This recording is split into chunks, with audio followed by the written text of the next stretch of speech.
Morning students. आज हम कक्षा 10वीं की स्पर्श बुक में दिए गए पाठ कारतूस के बारे में जानेंगे।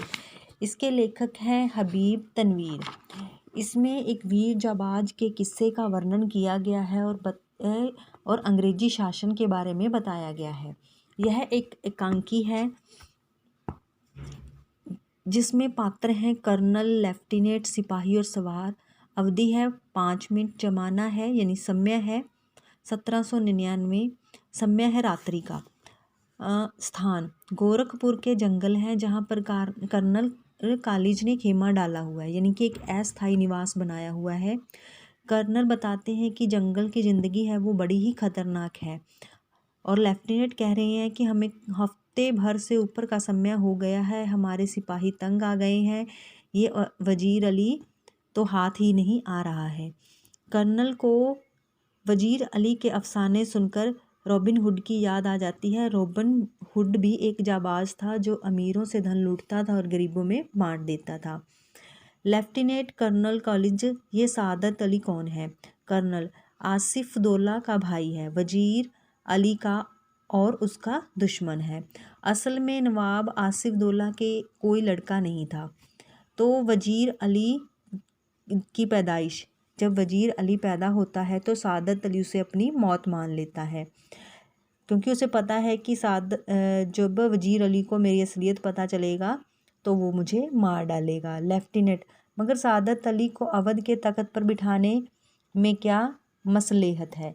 कहते हैं कि सादत अली को आप अवध का राजा क्यों बनाना चाहते हैं? तो वो कहते हैं, लेफ्टिनेंट बताते हैं कि जो सादत अली है वो हमारा दोस्त है, उसे ऐशो आराम पसंद है, तो उसने हमें क्या है 10 लाख रुपए नकद दिए हैं और आधी जायदाद भी हमें दे दी है। खुद भी मज़े करता है और हमें भी मज़े करने दे रहा है। इस तरह से वो आपस में बात कर रहे हैं। वजीर अली के किस्सों को सुनकर कर्नल कह रहा है कि अगर ये लोग हमें भारत से भगाने में कामयाब हो जाते हैं तो हमारे जो बक्सर और प्लासी के कारनामे हैं, यानी कि बक्सर और प्लासी के युद्ध में जो हमने जीत हासिल करी है वो धरी की धरी ही रह जाएगी। जब बक्सर और प्लासी का युद्ध हुआ था तो लॉर्ड क्लाइव उस समय वहाँ पर उसके हाथ में थी सारी बागडोर और अंग्रेज जीत गए थे, लेकिन लॉर्ड वेल्जली के हाथों सब वो खो देंगे।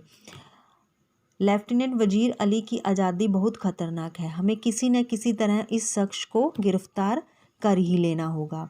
पूरी एक फ़ौज लिए उसका पीछा कर रहा हूँ, बरसों से वो हमारी आंखों में धूल झोंक रहा है, इन्हीं जंगलों में फिर रहा है, हाथ नहीं आता है।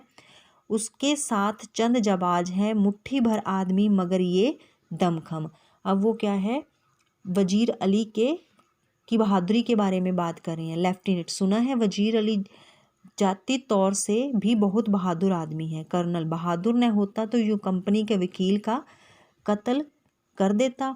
लेफ्टिनेंट, ये कत्ल का किस्सा क्या है? कर्नल, किस्सा क्या हुआ था, उसको उसके पद से हटाने के बाद हमने वजीर अली को बनारस पहुंचा दिया था। 3 लाख रुपए जुर्माना और सालाना वजीफा मुकर्रर कर दिया था। कुछ महीने बाद गवर्नर जनरल ने उसे कोलकाता तलब कर दिया, यानी कोलकाता में उसे बुलाया गया। वजीर अली कंपनी के वकील के पास गया जो बनारस में रहता था। उसने शिकायत की कि गवर्नर जनरल उसे बार बार कलकत्ता क्यों बुलाता है। वकील ने शिकायत की परवाह नहीं की, उल्टा वकील ने शिकायत की परवाह नहीं की, उल्टा उसे बुरा भला कह दिया। वजीर अली के तो दिल में यूं भी अंग्रेज़ों के खिलाफ नफ़रत कूट कूट कर भरी है। उसने खंजर से वकील का काम तमाम कर दिया और भाग गया। वह आजमगढ़ की तरफ भागा। आजमगढ़ के लोगों ने उसका साथ दिया और उसे घाघरा तक पहुंचा दिया। फिर वह गोरखपुर के जंगलों में चला गया। मगर वजीर अली की स्कीम क्या है? स्कीम ये है किसी तरह नेपाल पहुंच जाए, अफ़गानी हमले का इंतज़ार करे, अपनी ताकत बढ़ाए, सादत अली को उसके पद से हटाकर खुद अवध का नवाब बने, यानी कि अवध पर कब्जा करे और अंग्रेज़ों को हिंदुस्तान से निकाल दें। ये स्कीम है किसकी? वजीर अली की। लेफ्टिनेंट नेपाल पहुंचना तो कोई ऐसा मुश्किल नहीं, मुमकिन है कि पहुंच गया हो। कर्नल, हमारी फौजें और नवाब सादत अली खां के सिपाही बड़ी सख्ती से उसका पीछा कर रहे हैं। हमें अच्छी तरह मालूम है कि वो इन्हीं जंगलों में है। दूर से उन्हें गर्द उड़ती दिखाई देती है। तो सिपाही कहते हैं कि तैयार हो जाओ। उसके बाद एक लेफ्टिनेंट सूबे की तो कोई गुंजाइश ही नहीं, तेजी से इसी तरफ आ रहा है। वो कह रहा है कि ये जो घुड़सवार है वो हमारी तरफ ही आ रहा है। सवार कहता है मुझे कर्नल से मिलना है। जो गोरा सिपाही है वो कहता है बहुत खूब। सवार बाहर से गोरा अंदर आकर हजूर, सवार आपसे मिलना चाहता है। कर्नल, भेज दो, वजीर अली का कोई आदमी होगा, हमसे मिलकर उसे गिरफ्तार करवाना चाहता होगा। तो कर्नल कहता है खामोश रहो, उस सवार को अंदर भेजो। सवार तन्हाई तन्हाई आते ही वो बोलने लगता है, कर्नल साहब यहाँ कोई गैर आदमी नहीं है, आप राजे दिल कह दें। सवार दीवार हम गोश दारद तन्हाई। फिर वो क्या है, अब जो लेफ्टिनेंट है वो अपने सिपाहियों को इशारा करता है कि वो उस खेमे से बाहर चले जाएं। वो बाहर चले जाते हैं। सवार आपने इस मुकाम पर क्यों खेमा डाला है? कर्नल, कंपनी का हुक्म है कि वजीर अली को गिरफ्तार किया जाए। सवार, लेकिन इतना लाभ लश्कर क्या मायने? कर्नल, गिरफ्तारी में मदद देने के लिए। सवार, वजीर अली की गिरफ्तारी बहुत मुश्किल है साहब। कर्नल, क्यों? सवार, वो एक जाबाज सिपाही है। कर्नल, मैंने भी यह सुन रखा है, आप क्या चाहते हैं?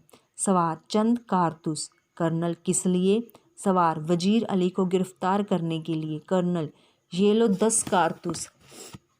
सवार मुस्कुराते हुए, शुक्रिया कर्नल, आपका नाम? सवार, वजीर अली, आपने मुझे कारतूस दिए इसीलिए आपकी जान बख्शी। ये कहकर बाहर चला जाता है। टापू का शोर सुनाई देता है। कर्नल एक सन्नाटे में है, हक्का बक्का खड़ा है कि लेफ्टिनेंट अंदर आता है। लेफ्टिनेंट कौन था? कर्नल, एक जाबाज सिपाही। आशा है बेटा आपको ये पाठ समझ आ गया होगा। वजीर अली की बहादुरी के बारे में है। वो अंग्रेज उसे ढूंढ रहे हैं और वो अंग्रेज़ों के पास जाता है, उनसे कारतूस लेता है और सही सलामत फिर वहाँ से जंगल की तरफ चला जाता है। तो ये थी उसकी बहादुरी का किस्सा। इसके मौखिक प्रश्न हैं जिन्हें आपने ओरल ही याद करना और लिखित प्रश्न नोटबुक पर करने हैं। धन्यवाद।